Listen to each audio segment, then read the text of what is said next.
I lost my mother to illness when I was in elementary school. My father was the one who worked hard to raise me. I loved my gentle father dearly.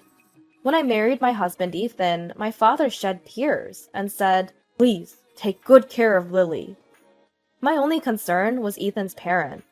Both my father-in-law and mother-in-law graduated from prestigious private universities. They were true elites. Father-in-law established his own company when he was young and literally made a fortune in one generation. However, not long after we married, the company went bankrupt. It was because mother-in-law, who was registered as an executive, spent too much of the company's money. My desperate in-laws suggested moving in together. "Clearly, we're going to have children, and we can't afford to support you," Ethan argued. Listening to my husband's words, I sighed with relief.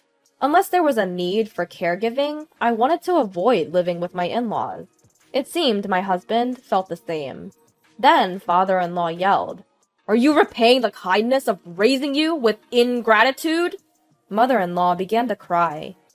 "This is what happens when you marry a woman from a poor family. You've become rotten to the core." My in-laws wanted to live together. We wanted to avoid it. The conversation got nowhere.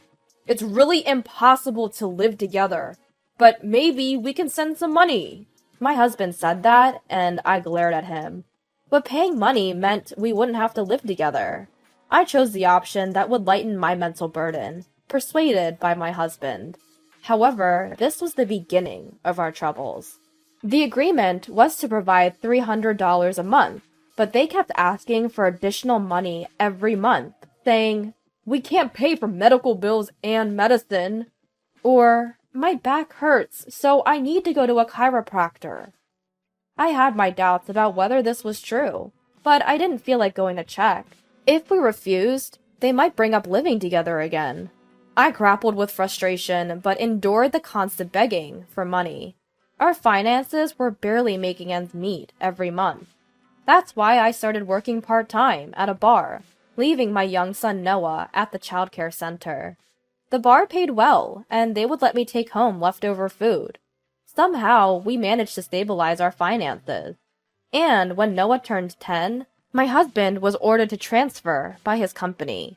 Since the transfer was to a rural area, Noah and I considered moving with him.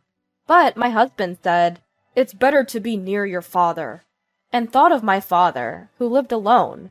My father's house was about 20 minutes away by train. The transfer location was at a distance that required the use of a bullet train. I decided to rely on my husband's words. While I was working at the bar, my father would take care of Noah. He seemed happy to spend time with his grandson. I would take home food from the bar, and my father, Noah, and I would gather around the dining table. Noah, who never warmed up to his paternal grandparents, was unreservedly affectionate with my father. My humble and grandson-loving father, on the other hand, was the complete opposite of my in-laws. They would brazenly claim to be my parents and eat and drink as they pleased at the bar where I worked, leaving without paying. I paid all their bills. They didn't come often, but they seemed to show off to friends or juniors when they did. Once or twice a month, it still hurt to pay for them, from my part-time earnings. The manager often sent something and gave me substantial discounts, saying, "You're always working hard." I want to splash beer on them someday. How satisfying that would feel. I indulged in fantasies of defeating my in-laws. In the fall of Noah's junior year in high school, preparing for university entrance exams, I received a call from my husband. "I can come home in the spring." "Really?" "Yeah, and with a promotion to boot. I really put you through a lot. Let's live happily together again, the three of us." Next spring is looking busy. As soon as I hung up, the electronic sound of an incoming call rang out. Thinking it was my husband, I answered without looking. "What?" I inadvertently let out a careless, deflated voice. "Hello, this is the city hospital?" The caller explained the urgent matter in a tense voice. My father had collapsed and was taken to the hospital. He had stopped to buy Noah's favorite pudding at a convenience store and fainted in front of the cashier. I grabbed only my wallet and phone and rushed to the hospital. Although I couldn't get many details, I was told my father was in emergency surgery. "Dad!" I called out to him, praying, "Please make it. Please." When I arrived at the hospital, I gave the reception staff my father's name. "I heard he's in surgery now." I pressed the staff at the front desk, drenched in sweat. "Please head to the 4th floor." I was directed to the operating room. The surgery wasn't over yet, so I sat on the bench, praying and waiting. Several hours later, the doctor informed me the surgery was done. The diagnosis was a stroke. There would be a slight impairment in speech and motor functions, but I was nothing but grateful that his life was spared.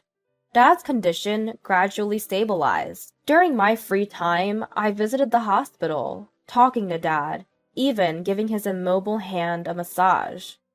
"Dad, today, Noah." I made sure to tell Dad all about Noah.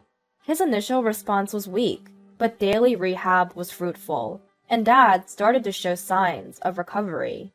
One day, while massaging his hand as usual, Dad weakly grasped my hand. It was the first response since the surgery, and I was so happy that I cried. "Dad, you did great." Then Dad slowly shook his head and pointed at me with the hand he could move. "Thank you," he stuttered, smiling. He should have had difficulty moving his facial muscles, yet he smiled at me. Stroke aside, Dad seemed to have aged, becoming smaller. I recalled him at the wedding. "Take good care of Lily," he had said, firmly shaking hands with my husband. Strong, dependable hands. Now they had become small, so it was my turn to protect Dad. I firmly grasped my thin father's hand, encouraging myself. I had to leave the hospital before evening as I had a part-time job at the bar. I hope Dad continues to recover. I started my job full of hope. My in-laws were the first to enter when the shop opened.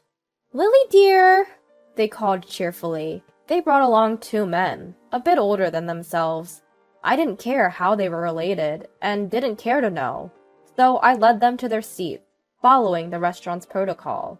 "As soon as you sit, order as much as you like," said father-in-law. "Don't worry about the bill," added mother-in-law, as if they won't just push it onto me again. I focused on serving them, hiding my annoyance. I'd just had good news about Dad, after all. The peaceful events at the hospital were ruined by the in-laws in front of me. Sure enough, they knew no bounds. They ordered beer, soju, sake, one after another. The table was a mess, with spilled drinks and food scraps. The 2 men they brought seemed drunk and started harassing me. "Hey, wife, bring the beer, quickly." What a shame. Our daughter-in-law here. Really, such an incapable wife. The in-laws began to loudly criticize me on purpose. I tried to hold back since I was at work, but my heart couldn't contain it. "Excuse me, customers! There are others here. Can you please quiet down a bit?" I attempt a desperate counterattack. I hoped that by speaking loud enough for other customers to hear, it would embarrass my in-laws. "It's just a party. Who cares?" That's what they mean by "you can tell where someone's from." "Look, your plate's open, ma'am." Fueled by alcohol, their remarks escalated. "It seems she was raised so carelessly because she has no mother." I was so entangled by my mother-in-law's words that I couldn't respond. I was already holding back at the edge of my limits from having my daughter Noah insulted. But now they're even mentioning my late mother. I've always wanted to splash beer on them. Imagining defeating my in-laws like this had become part of my daily routine. That day, I was virtually pouring a bottle of flat beer over their heads. In my imagination, of course. And in January, Noah was accepted into his first choice private university. On the day of the acceptance announcement, my husband also called and brought the happy news that he could come home the day before Noah's graduation ceremony. We would both be attending Noah's graduation. The night of the graduation, we had planned to celebrate Noah's success and my husband's promotion at the bar where I worked. But that meant we couldn't avoid inviting my in-laws. My father was still in the hospital, so he couldn't come, but ignoring my in-laws would cause problems later. I prayed that they would be busy, but if they knew we were treating them, they would definitely come. They were two such despicable people. When I called to invite them, sure enough, both agreed to come. Noah's new private university is known nationwide as a prestigious institution, and my father-in-law pompously said, "He inherited my genes." Well, see you on that day. I quickly ended the call.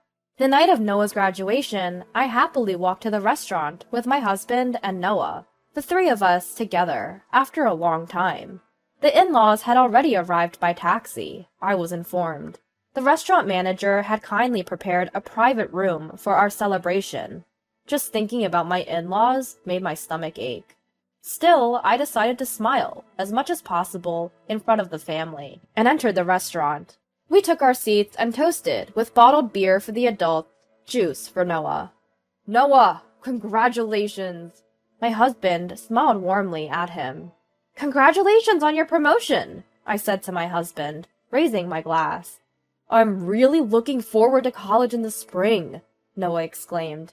"Here, this is from Grandpa." I handed Noah a cherry-colored envelope. Grandpa here refers to my father, of course. "From Grandpa?" Noah joyfully accepted the envelope. "It's not much, but he said to enjoy college life. Grandpa prepared this celebration gift with a nurse's help, even though his hands still aren't moving properly," I explained. Just knowing my father's feelings was enough. I had reported to my in-laws over the phone that my father had a stroke and was hospitalized. They were out playing and only responded, "Oh, really?" Watching them, it suddenly hit me. "Speaking of which, it's really tough, huh? A stroke," he said nonchalantly. I was used to it by now, so I brushed it off. "Yes, it is. But the progress is good." My father-in-law didn't seem to like my indifferent attitude and mocked my collapsed father. "It's a brain disease, right? His head's gone crazy, hasn't it?" Noah's brow furrowed as he looked at father-in-law. Quick to counter, my husband spoke up. "Is that any way to talk?" "But it's the truth, isn't it?" "Yes, it's a brain disease, right?" The in-laws were not at all shaken by their son's argument. The boastful in-laws couldn't help but enjoy the misfortune of others. "Just stop it," my husband began to say, but I held up my hand to his face. Then I splashed the lukewarm beer that was left in the glass right onto father-in-law. The flat beer left in the bottle was poured over my mother-in-law. I could endure them speaking ill of me. If it doesn't reach Noah's ears, I can bear it. But I couldn't stand to hear them say that my father, who had raised me with all his might, was crazy. My father's hand had become so small. It was up to me to protect that hand. I glared at my in-laws. "Don't mock my father." The in-laws were at a loss for words, having beer suddenly thrown on them. "It was just a joke! Come on!" Father-in-law retorted in a low voice. My husband then countered, "Dad? Mom?" They slowly looked up at their son's voice. "There's a reason why I invited you here today." My husband pulled out a single note from his wallet. He placed it where the in-laws could see, like a slap in the face. On it was a detailed list of the in-laws' extravagant spending. A bus tour with friends, luxury spa treatment, purchasing designer bags, and much more. "You can find out about this stuff easily," he said. The in-laws no longer tried to make eye contact. Everything my husband had found seemed to be true. "If you can afford to live so luxuriously, you don't need our support anymore," I quickly followed up. "No, well," cutting off father's indecisive words, I said, "You don't need it, right?" "But just the allowance," mother-in-law pleaded. "No, we won't send any more money. We're cutting ties too," my husband stated firmly. "Please go home." My disheveled and soaked in-laws looked at me with stunned expressions. "Please leave." I pointed to the exit and said it once again. Under the pressure of my firm stance, my in-laws slithered out as if crawling on the floor. It seemed my husband knew everything. He knew the torment I was going through. Apparently, Noah would sometimes stop by the bar to say thanks for the meals. But, embarrassed to be seen by me, he waited until I wasn't there. At that time, the manager had been reporting to Noah how I was being treated by my in-laws. "It's hard to tell a child this, but please protect your mom," he was told. Noah had discussed this with my husband. My husband had declared that when he returned, he would sever ties and stop all financial support. However, he had asserted that it would only be carried out once he was back, since he couldn't protect Noah or me when he was away. And so, my husband stopped the payments as promised. Every day, my in-laws called, probably to demand the money.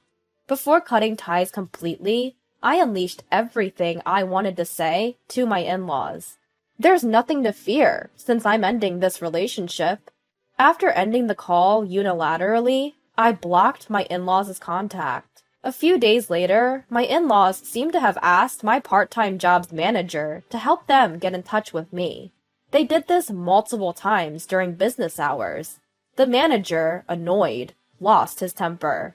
"Don't ever come back to our store," he yelled, throwing an empty beer bottle and chasing them out. In the conversation between my in-laws at that time, I heard words like payments and monthly installments. So it seems they are likely taking cash advances or making installment payments, unable to lower their standard of living. Serves them right. I'm now working at the second bar, opened by the manager. He made arrangements to ensure that my in-laws couldn't harm me if they came to the store. My father will be discharged from the hospital soon, and it's decided that we'll live together in this house. My husband and Noah both fully agreed. As I cleaned the room that will be dedicated to my father, I thought back to his small hands.